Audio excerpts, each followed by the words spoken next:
Hello there, and welcome to another edition of the Husker Online Show. Sean Callahan, Steve Sipple, Robin Washett. It has been just a whirlwind of a week. Today is Tuesday as we're taping, and it's the 5th consecutive day of camps in Lincoln, fresh off the camps in Lincoln. And then this weekend, obviously, they're going to have a huge recruiting weekend. So we're going to talk about all of that here in the show. But before we get to really a lot of the news that's happened, starting with the number of commits this week in recruiting, and that's what's supposed to happen this time of year. Commits are going to happen.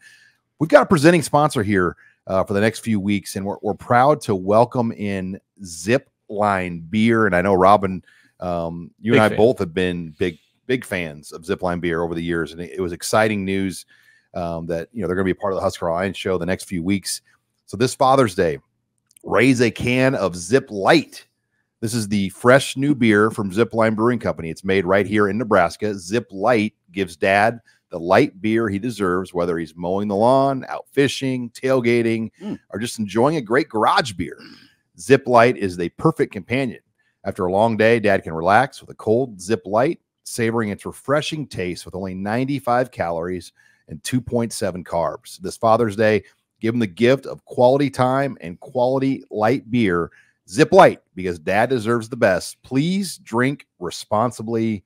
And it sounds good. I'm going to pick some of that up right after the show. Only 95 calories. That's as much as a Mick Ultra. So if you're really concerned about your calorie intake, get some quality as well as a healthy option. Because that's you get these micro beers and they're good, but I mean, you got to kind of watch it. I mean, they're a little heavier duty. Yeah. More This is the perfect alternative for it. Sure, it's delicious. I will continue to stick with my Dang IPA, which I think is one of the best IPAs on the market. I'm sorry, what is it? Dang with multiple A's. Dang. It's fantastic. I'm a Copper Alt guy. Zipline Copper. That's one of their most popular beers. All right, let's get into the show. Lots going on in recruiting over the last week, with the camps, the visitors, a string of 3 commits. Obviously, we hit on David Hoofkin heavily last week, but running back Jamarian Parker committed late Thursday as we were traveling back, or late Wednesday as we were traveling back from Texas. But they get a 4-star running back this last week. And I thought that was really a significant piece because now you have TJ Lateef, your quarterback. Now Jamarian Parker, your running back at 6 foot, 185 pounds. Then Nebraska adds a commitment from linebacker Pierce Mewberry from Millard North, son of Brandon Mewberry. 2 Millard North guys now committed. Caden Vermas, Pierce Mewberry. Both their dads are from Lexington, which I find an interesting nugget. Lexington must have had some dudes back in the day because they got a lot of. And then what's his name? The quarterback at Millard South. What's his name? Jet Tamala. Tamala, his dad's a Lex guy too. So I find it fascinating. You got all these Lexington dads bringing their sons into Millard schools and putting out D1 kids. We'll get to them. Let's start with Jamarian Parker.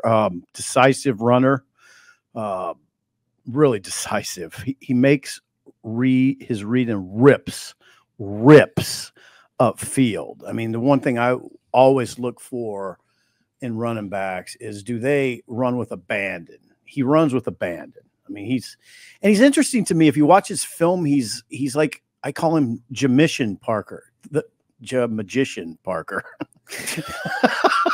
because he kind of goes into contact and you're like, how's he going to get out of there, get out of all that traffic? And then boom, he's out. Like, he doesn't get touched somehow. He's like a magician. He's like kind of like a ghost. The question will be, how does he handle Big Ten contact? Because you don't see it a lot in the film, and so you often don't in high school. But he's an angular runner. I really like his tape. I just wonder how he'll be, as he goes into Big Ten physicality. What jumps out to me, guys, about Parker is he's from St. Louis, and we know that's been kind of a bugaboo for Nebraska. They just haven't really been able to crack the code there. They cracked it. This is the highest rank St. Louis guy they've gotten arguably in 20 years. Yeah, well, there you go. Trey Bryant. Trey Bryant 2017. Trey Bryant was not ranked this high. He wasn't. He was a 3-star. He was a good player. He had old man knees though. But Trey Bryant was a good player, but I think you got to go back to Chris Brooks, Keith Williams, Mike McNeil. Yeah. That's the last time Nebraska's really been in St. Louis to get a good player. And that was Kevin Cosgrove, who, brought all those great St. Louis players to Wisconsin for Barry Alvarez. And then he kind of brought some of them to Nebraska. In 2004. Five. Class of 05 and 06. Keith Williams was after, but the 05 class, that was the class that Chris Brooks was in. So you're only going back 20 years. Only 20. I mean, I was at Chris Brooks's high school when he committed to Nebraska. Were you? Holding his son. He was holding his son. I wasn't holding his son. I I wasn't holding his son. That was to know him. And now Chris Brooks' son is a wide receiver at Wisconsin. Is that right? That kind of puts in perspective. Chris Brooks' son is a wide receiver? Yeah. And so just to get it in, guess who's leading the charge in recruiting in St. Louis? One of the guys, Keith Williams. Assistant director of player personnel now. Good get. I mean, he's an interesting runner. Then Mooberry, just a no-brainer. Sean, the question I have on Mooberry is what do you do with him? Are you playing him at tight end, or he looks like he could play linebacker? He reminds me a lot of the Fisher brothers at Millard North. Cole and Sean Fisher has length as a defender. Yes. And at Millard North, now that they have a new coach, but in their previous system, they ran a cover one man defense, and they would always put their best player as that single high safety. That's what he played. And let him be a dude. Yeah. And that was Petito and Mark Chavez's defense for decades, where they put their best guy in that cover one roaming safety, and then they locked up everybody man to man. And Mooberry has been that player. Great size, great length. I think now the story is there's 3 more in-state offers out there for Nebraska. How many of those 3 do they want, and how many do they get? Name them. Well, you've got Christian Jones, Omaha West Side. You've got Chase Lofton, Millard South, formerly Elkhorn North. Tight end. And then Ryman Ziebert, tight end. Tight end. I just asked myself this question: can they really take both those tight ends? I mean, they I know that they have Lofton as highly ranked, if not the highest ranked in-state player in the state right now. And that's what Nebraska does. Yes, they're very high because upside potential. That's what they look like. I mean, when you look at a guy like Mooberry, he's got great upside and potential, and Chase Lofton does. Yeah, that's again. I circle back to the discussion about Mooberry. Do you play him at tight end, or do you play him on defense? And how much does Lofton's situation affect Mooberry? If Lofton commits, is Mooberry more apt to play defense? Is my question. Well, Mooberry's I don't think there's any discussion. I didn't realize he's a total tight end.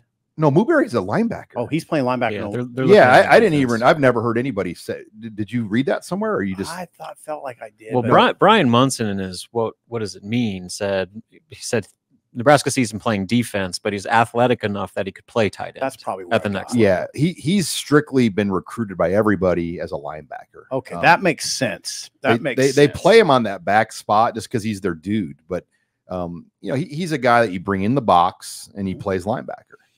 Yeah, he could play tight end though. They have quite a few of those. The thing that I always look back to is like how this staff recruits and the position that is listed on their profile in high school. What does that mean when they evaluate guys for the long term? So is tight end kind of like the offensive equivalent to defensive back, where you take a ton of DBs, but they could play linebacker, I don't know, offense or whatever it may be? Is tight end just kind of one of those versatile positions where do they have the frame they could play offensive line? Do they have the speed to be a receiver? Can they be an H-back like Janarian Bonner type guy? Like, I think that might be such a versatile position that maybe you don't get caught so much up in the numbers of a quote unquote tight end as you are the number of versatile athletes that could evolve into something else down the road. That makes sense. Yeah. The need though is linebacker. When you look at this roster, guys, they don't have a lot in the cupboard for young players. So pretty significant. Obviously David Hoofkin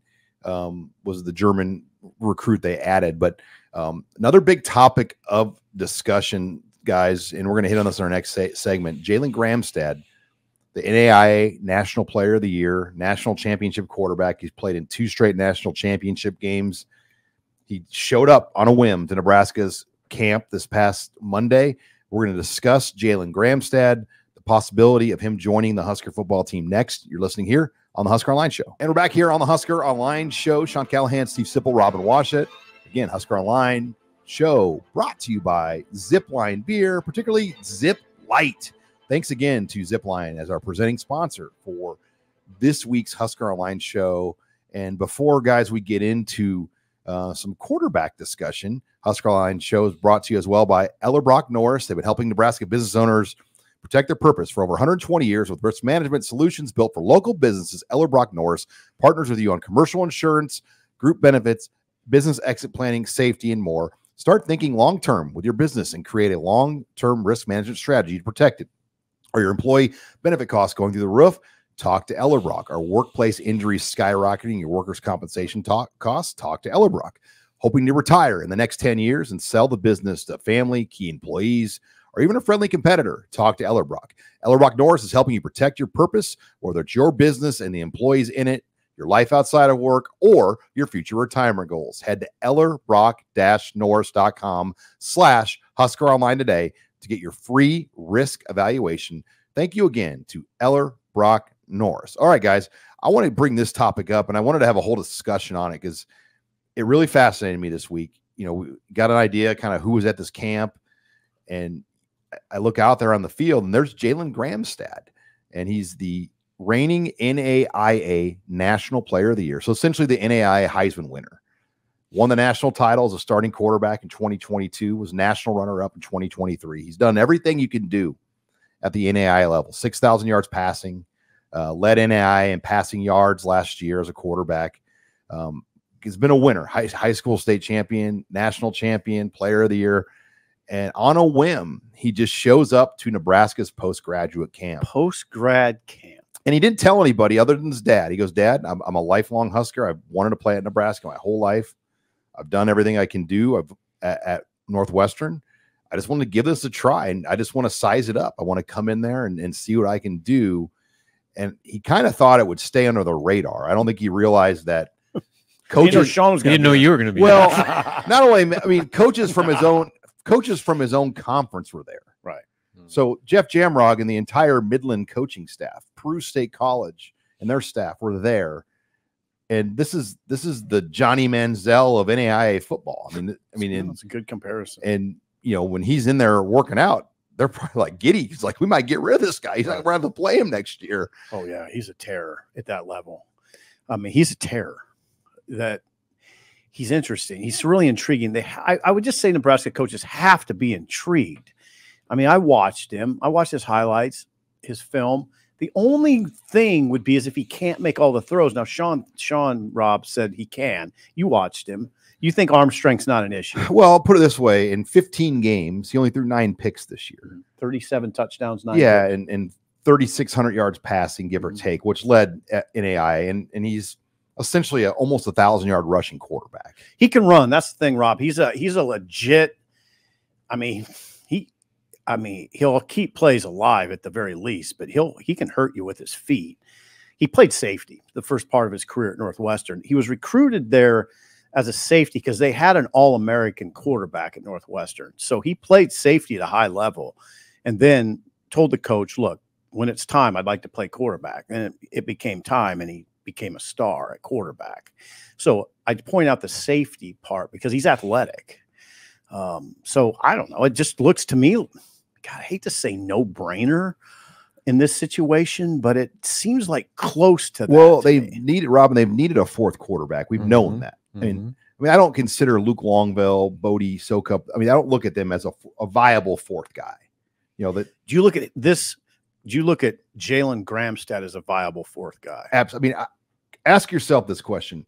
If you plugged in Heinrich Harburg right now or Daniel Kalen, could they be named the NAIA National Player of the Year? Could they win a national championship right now? Don't know. I mean, maybe they could, but it's pretty impressive because that's football. That's a lot of repetitions. That's a lot of football. That's a lot of reading of defenses, making throws. And he's been a 3-time captain. So, and this is a kid that bleeds Husker red. He hates Iowa, by the way. He's from Iowa and does not like Iowa. Well, he just won over a whole bunch of listeners right now. Like him and his dad and grandpa and uncle are diehard Husker fans in the heart of Iowa. Yeah, so it makes a ton of sense. Like you said, Zip, I think it's bordering no-brainer and really on both sides. I mean, he gets a chance to live out a lifelong dream. Nebraska gets a fourth quarterback with that much experience and clear physical talent. God, it seems like a no-brainer. What's your read now, Sean? I know he's still waiting on that call from Nebraska. I mean, is this something that you think that they'll make that call and go through with it? I think they're just learning more. I mean, they didn't know who he was and that he was going to be there. And so I think now they're digging up film and trying to kind of watch and study a little bit more just to do their due diligence. Yeah, I think you got to look for issues if you're Nebraska, because they don't readily present themselves in the highlights. I mean, you don't see anything that says, I don't think this will work. You don't. I mean, you put the stats together, you put all the games he's won together, you look at the highlights, you see him, he's got a lot of athleticism. Now, he's only 6 foot.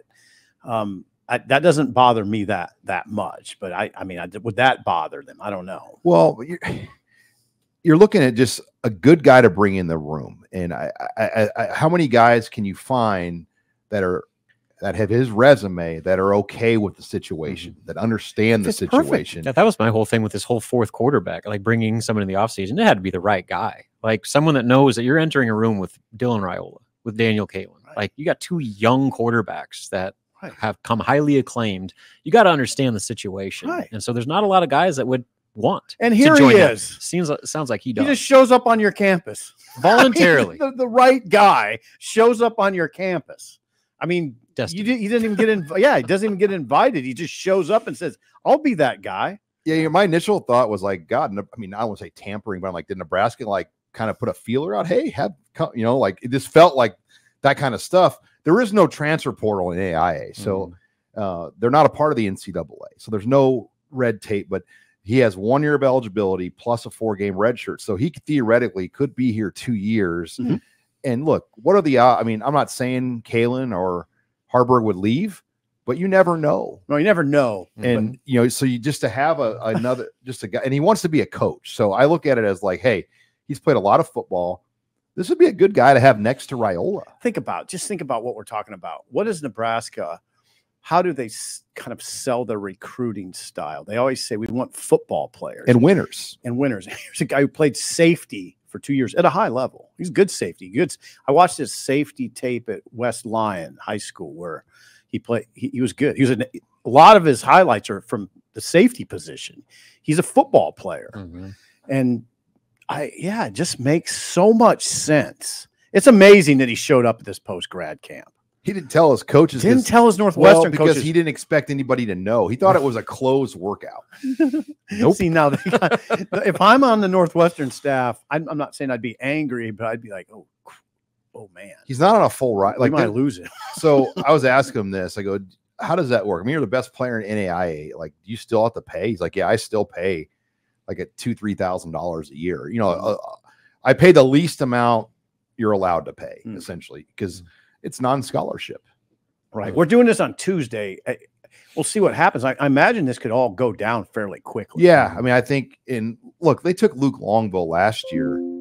And when you compare the two, like it's not even compared. I mean, Luke Longville missed a year of high school, his senior year. Luke Longville was a backup at Iowa Western, and they took him a year ago.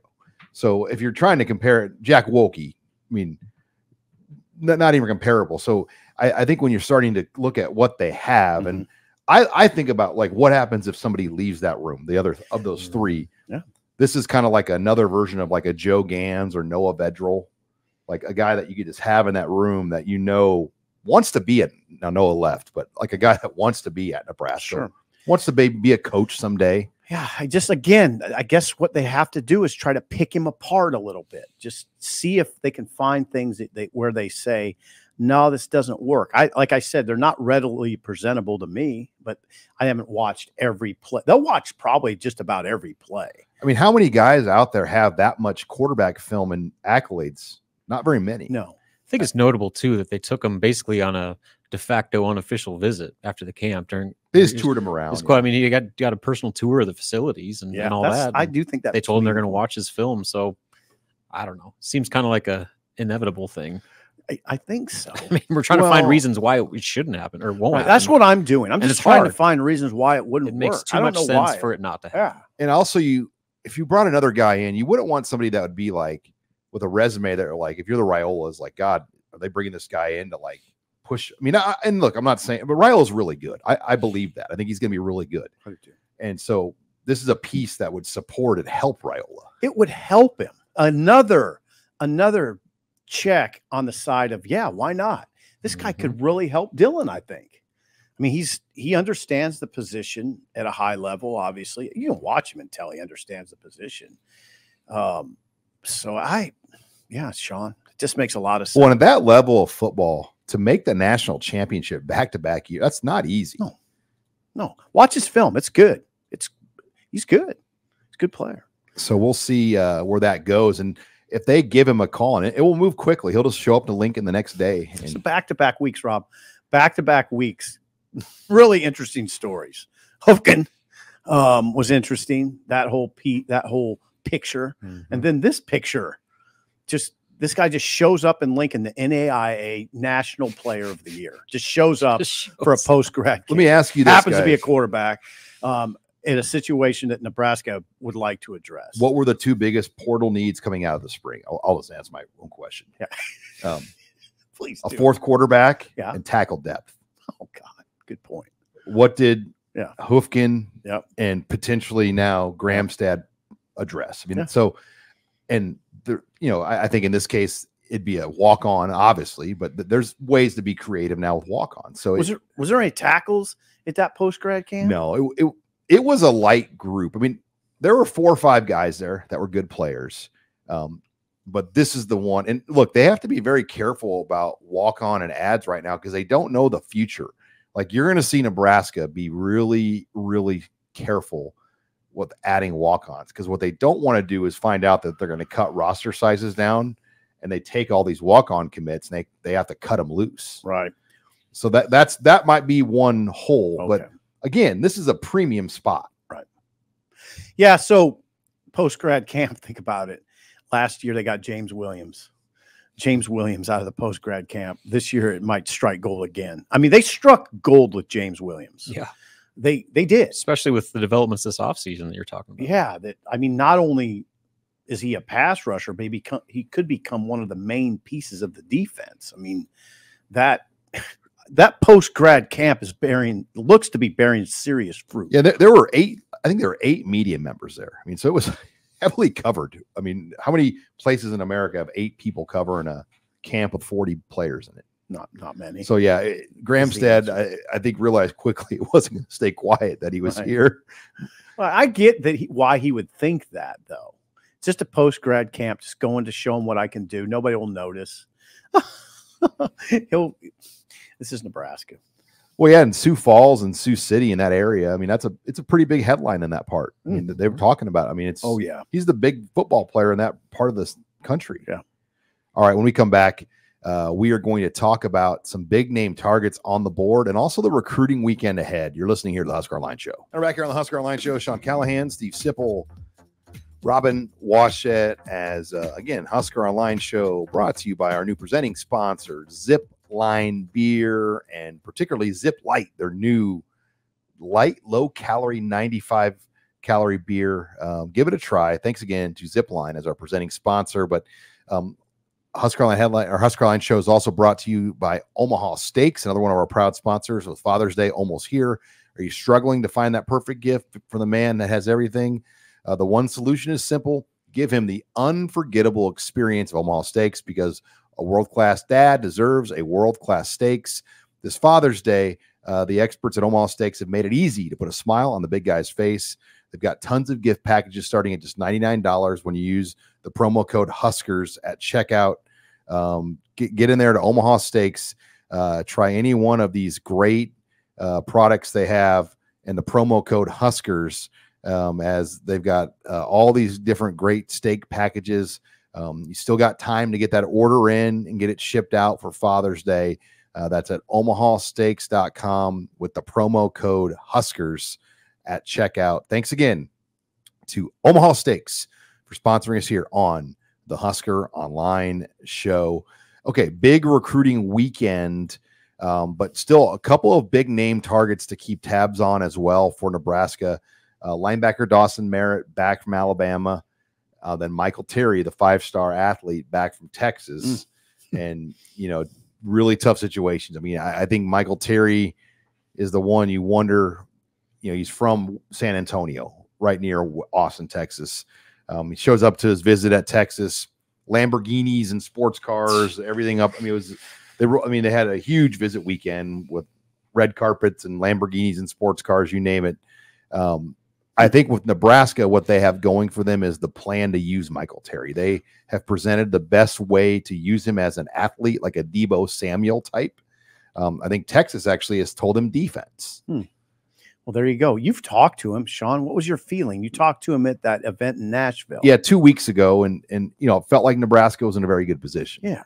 Now, Dawson Merritt, the Kansas City linebacker whose father works for the Chiefs, visited Alabama this weekend. Right. And it's Nebraska versus Alabama. And I will tell you, in April, a lot of people in Alabama felt like he was a silent commit to the Tide. But Nebraska came back in, brought him to campus 3 times over a period of time, and really won him over, had a great time. With that said, I think Alabama feels really good about where they are with Dawson Merritt. I'm sure they do. I mean, they're Alabama, and I'm sure Texas feels good about Michael Terry. These guys, Dawson Merritt and Michael Terry, if you just get one of them, it changes the complexion of the class. Jamarian Parker helped. TJ Lateef helped enhance the profile. This would take the profile to another level. Just get one of them. It would take the profile to another level. If you get 2, then now you start thinking kind of wild things, right? Like, wow, where could this go? I don't know, Sean. I hate to close the door on either of them. Well, Derek Young from our On3 Kansas State site put in a prediction for Alabama for Dawson Merritt. So, and I talked to Tim Watts at Bama Online, and they feel good about Dawson right now. So I should stay in my lane. If you're Nebraska, this is your selling point. Do you want to be just a guy at Alabama, or would you rather be the guy at Nebraska and be part of a rise? If you really feel genuinely confident about Nebraska rising under Matt Rule, it'd be fun to be part of that. But, you're rolling the dice on that. And then this weekend, we have 9 names down right now, but it easily could be more than that. I mean, there's a lot of loose ends to tie up on these visit weekends that go all the way till Thursday. It's only Tuesday when we're taping. But the big one's coming in this weekend. Christian Jones will be making his official visit to Nebraska. Corey Sims, Husker legacy basketball player, 4-star, another St. Louis guy coming in on campus. Malcolm Simpson, a 4-star defensive lineman out of Galveston, Texas. Okay. So you've got a really, really good group of players coming in. Aiden Manatua from Kahuku High School, Sipple, is coming in from Hawaii. Okay. We went to Kahuku. Yes, we did. Wow. On the North Shore. That's right.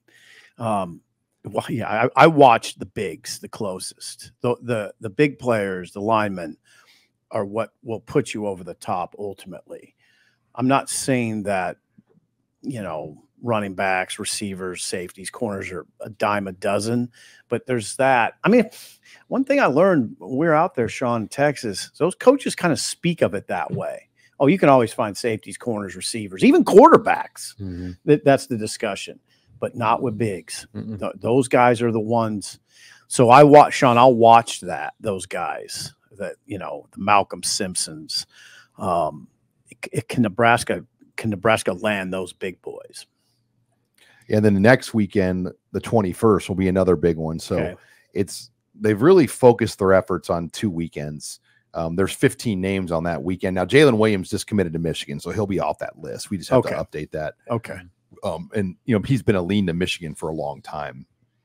But a lot of other guys that are current commits will be in that weekend. Chase Lofton, as you see, will be in on that 21st weekend. But there is a Friday Night Lights camp for Nebraska that will take place this week. So they'll have visitors arrive in town Thursday night or Friday. There's going to be a camp Friday night, and then they're going to have another camp Sunday. So those coaches are going to be wall-to-wall busy with visitors coming in town, a Friday Night Lights camp, the visitors all night Friday, all day Saturday, Sunday morning breakfast, and then they'll have a Sunday camp, and that will be their final camp. They'll have it's a 7 camp schedule over 10 days. Yeah, it's big. That's a big weekend. It's a big weekend. Yeah. To kind of get yourself into that dead period. So plenty to follow Husker Online for. Brian Munson, nobody does it better than the big guy, Brian. And Brian was up here. His son took part in the long snapping camp. Okay. Now, how do you feel about Jones? Christian Jones? Yeah.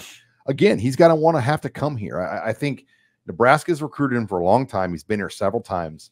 It's more a matter of, does he want to be a Husker? How about Zebert? Ryman.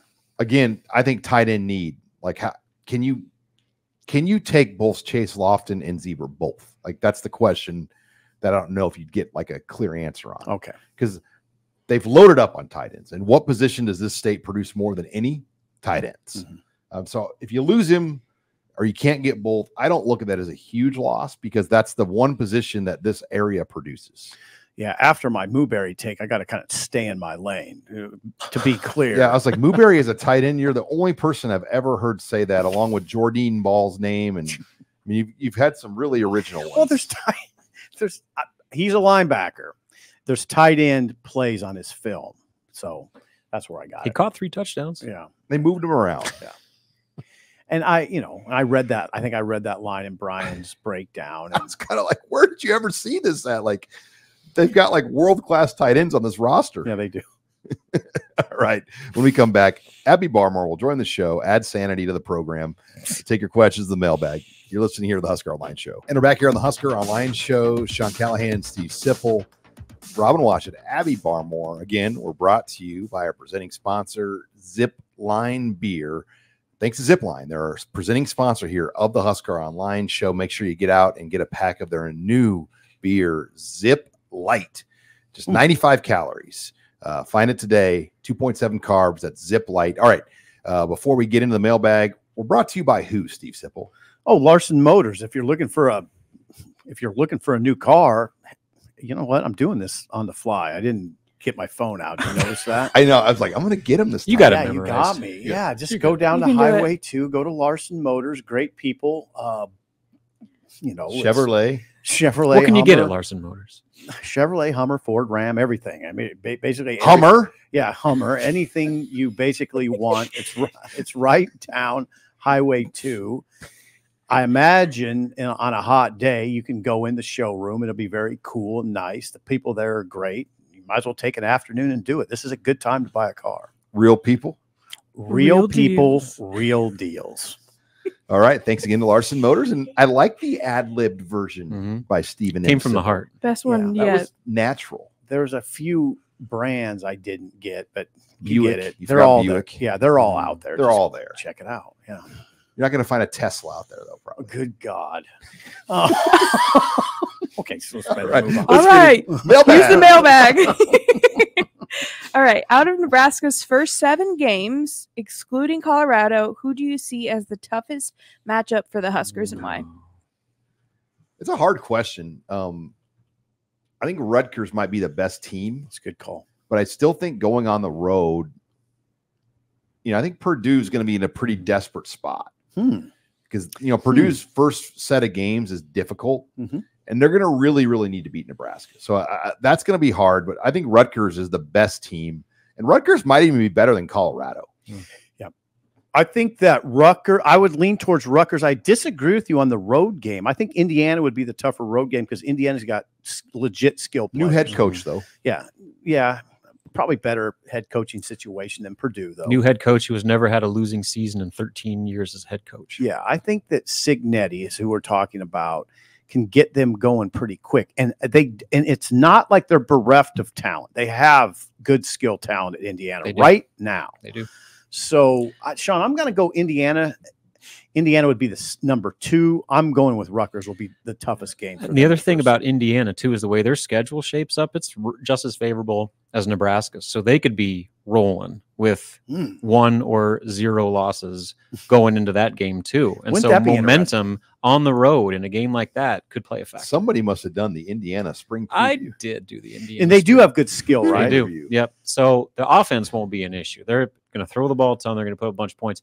The issue is defense. Their defensive line is an issue with their depth. If they have anybody get hurt, they're going to be in some trouble. So stopping teams is going to be a problem. Scoring shouldn't be. I love the spring reviews we do though, because you get like the most optimistic sales pitch view of every team. Yeah. And so like everybody we talk to, you kind of get like, if everything aligns, this is what the team's going to be version. And obviously it's not like that, but you see that each one of these teams has good players. Rutgers has 11 starters on defense, all seniors. I mean, all 11 are seniors. Just a bunch of tough Shiano. Yeah, New Jersey guys that dive at the snap on kneel down plays. Crushing Gabagoo. I'll never forget that. I know what you're talking about. Multiple times, but I think it's happened twice against Rutgers where they've gone in the victory formation.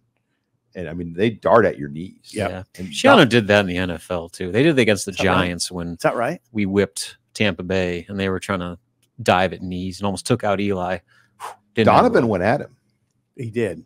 That was uncomfortable. It was an uncomfortable situation, but I could see why you'd go at him. Rutgers is a physical team, boy, both sides of the ball. All right, next question. All right, who is Nebraska's leading candidates to return punts and kicks? Oh, Emmett Johnson. Emmett Johnson returned punts in the spring game. Yep. Ja'Cory Barney. That's my guess. 78-yarder should have been touchdown at kickoff. So there's your answer, Abby. It's pretty cut and dried. Emmett Johnson was the guy on punt returns. He looked like he returned every punt. Yeah. It looked like Castaneda could come back in. Yeah. Garcia Castaneda. Yeah. He might be their safe returner, maybe. Yeah. But Ja'Cory Barney, I think, it looks like it's been a long time since they've had that dynamic element in kickoff return.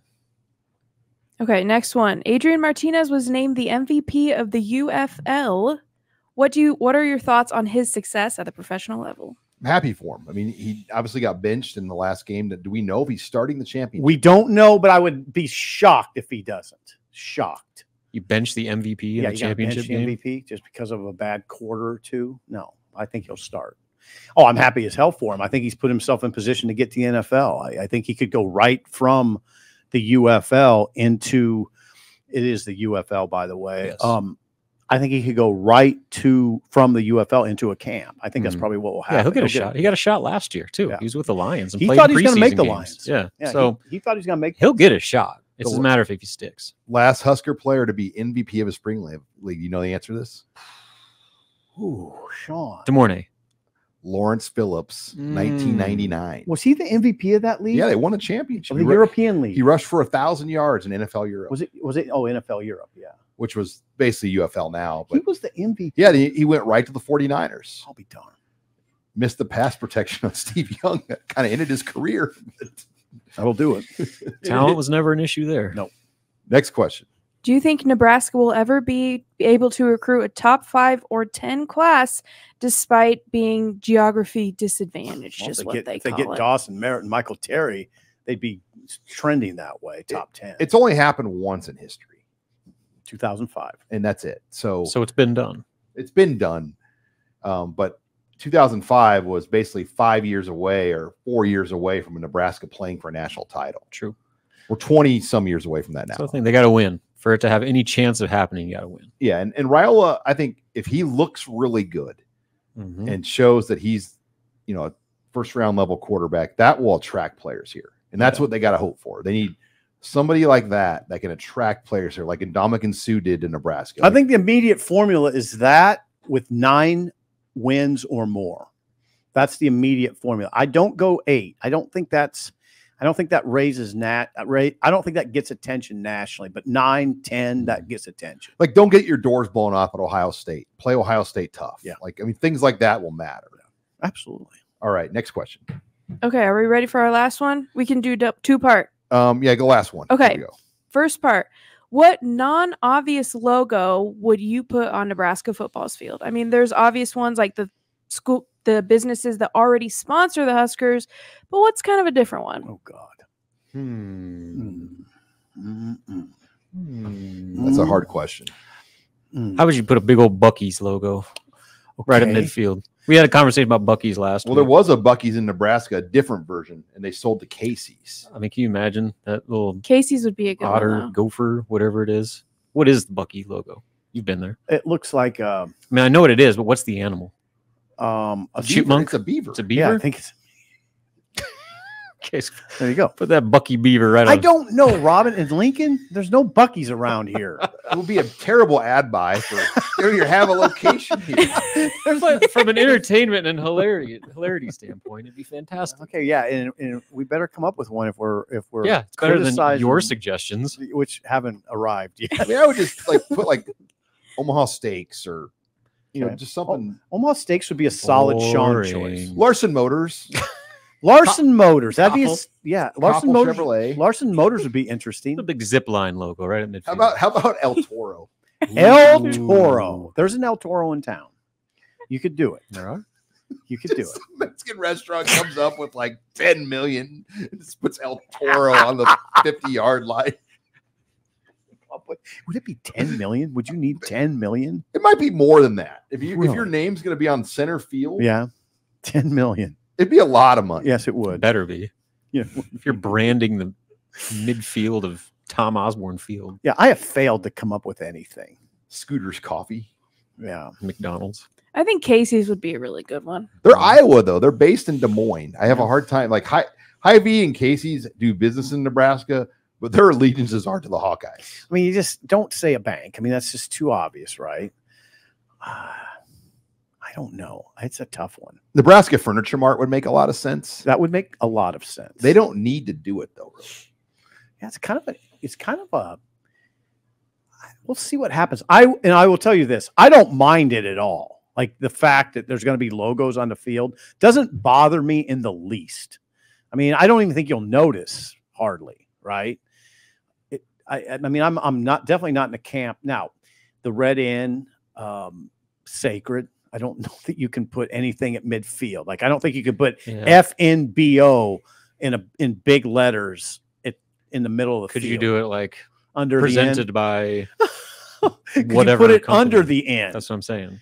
I don't know. Are you on sacred ground there? That's the question. Is anything sacred in college athletics anymore? Here's what's sacred in college athletics: money. The reason I get offended, here's exactly right. Yeah. You know what I get offended by? People who are offended by logos on the field. Oh, really? Now you're drawing the line. You don't care that all college athletics about is money. Yeah. But now you're going to go all in on no logos on the field. Guess what? That money's going to help you buy players too. Right. So give me a break. With it. Don't come at me with you can't have logos on the field. At this point, like there's no nothing's like you said protected anymore. Like. We worship money in college athletics. Nebraska, oh my God, they're part of the Big Ten. They're awash in money. It's all about money. Nebraska's well positioned because of money, money, money. Don't come at me with, don't put logos on the stadium. You want to compete with Ohio State and Oregon? Yeah. Abby, was there a part 2 to this? Yeah, I was trying to get a word in, but we've gone to a tense conversation. Quick Sean, get me out of here. So if you had your own football field and you could put logos on it of your favorite restaurants or drinks or anything like that, what would you pick? God. For the Sean Callahan football field. Is it untoward to suggest like a big Budweiser logo? Yeah. No. Is that not good? You'd be a Harley logo. Harley logo would be cool. It would be cool. I wonder if Harley Davidson would do that. God, this is a hard question. Mainly because I don't want to offend any sponsors. Right. You be careful. I don't want to lose any sponsors here. Right. Well, yeah. Saying something else out there. But I just don't say it. You're fine. Whoever my shoe company is, Nike, Adidas, just put a big logo like that. I'd throw Nespresso on there because I drink so much of the Nespresso coffee. That's fine. I like that one. I got to put Dr. Pepper on mine. There you go. All right. Goodyear. What a question to end on. Strange one. So many options. I like the College World Series one that we scrapped, we've done it like 4 years in a row. So Abby nixed it. I don't watch the college. No, I get it. Yeah, it's like growing up in Omaha. It's like your whole life. The question was no one even knows it exists. Best and worst memories of the College World Series. Like, well, I didn't really watch that many. Yeah. So I have like 4 to choose from. Nobody outside of Omaha really gets into it at a high level. I mean, I've learned that living in both towns. Always be careful saying nobody. But yeah, best memory 2005 before the game when Nebraska played up there and that swarm of fans. Worst memory was when they got smoked and eliminated right away. My best memory was Warren Morris's home run, seeing it live. Okay, that was pretty special.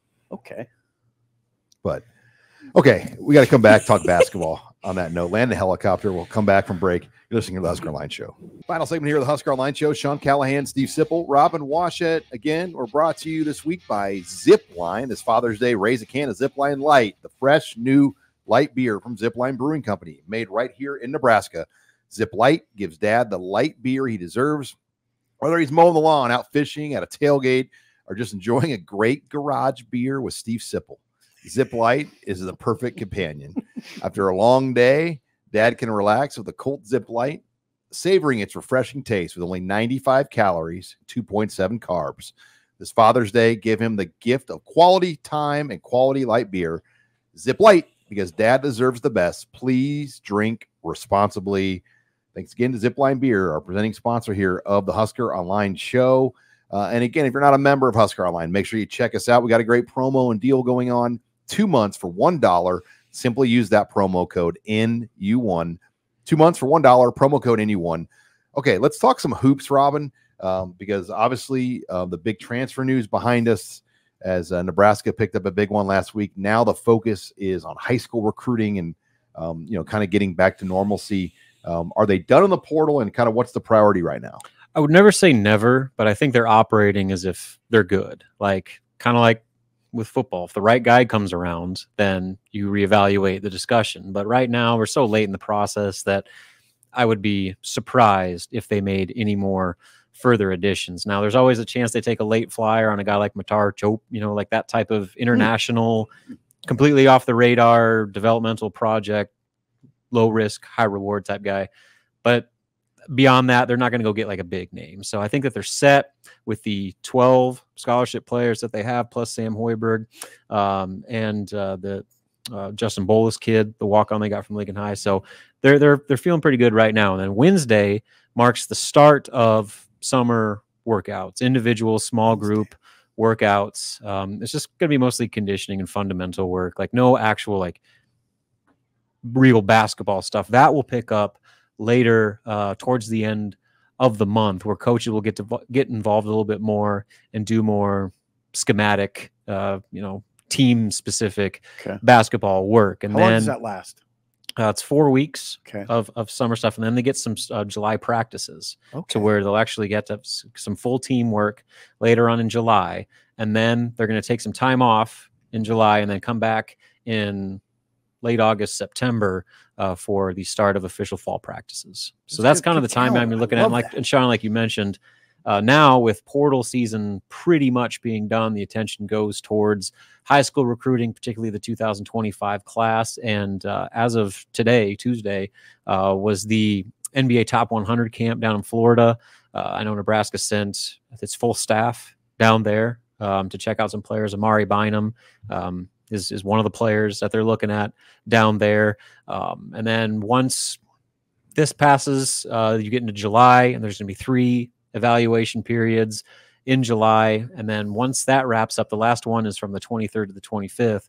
Then you'll start to see lists get narrowed down, visits start to get scheduled, and a lot of guys, especially at the top of their priority list, are going to start looking to make decisions before the fall signing period in November. So that's kind of the general timeline of what we're looking for this offseason. But the big news is that pretty much everyone is back in town. They started getting back into town last week, and summer individual small group workouts start Wednesday. So the ball will officially be rolling. Here's a basic question that would be on the mind of any Nebraska basketball fan. Who's the point guard in this team? That's a very good question, and one that I don't have a concrete answer to. Obviously, Aaron Eulis and Raleigh Wooster are those would be your guys. The guys, yes, and without question. It's just a matter of who's going to start. I think regardless of who starts, both are going to play.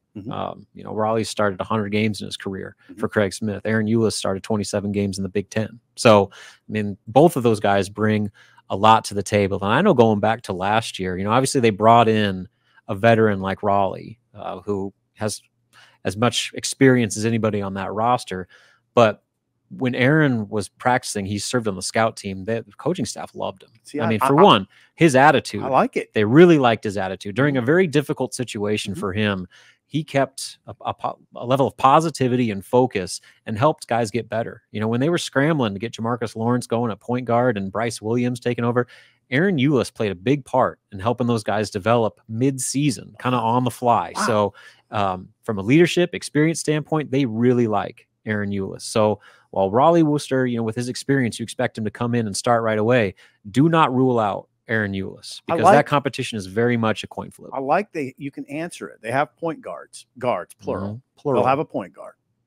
And that's going to do wonders, I think, for Bryce Williams, because now he's going to play. I mean, he can still play some point. He can play. Everybody on the floor is a ball handler. He did a good job. I don't want to say that's not what I'm intimating at all. He didn't come here to be a point guard. No, but the ripple effect is now he gets to play off the ball, which is his strength. Right. And you can even play him more at the wing too if you wanted to have a more guard heavy lineup. So a lot of that. Then you want to look at this roster and what they've been able to assemble over the course of the offseason.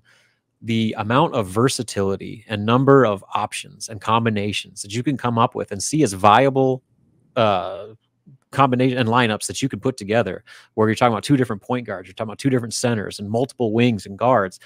The possibilities are endless with this group. And so this starting Wednesday is going to be the beginning of the process of figuring out what guys work well together, who can you play where, and just kind of figuring out how to put those puzzle pieces together going into the start of fall practices. All right, lots to keep up on. Big visit weekend, more camps as well. Friday Night Lights, Sunday Father's Day camp as well going on in Lincoln. So we'll have coverage of all of those events here as we make our way through this wild, wild month of June. Thanks again to Zipline, our presenting sponsor. For Robin Washett, Abby Barmore, Steve Sipple. That's a wrap here for this week's Husker Online show.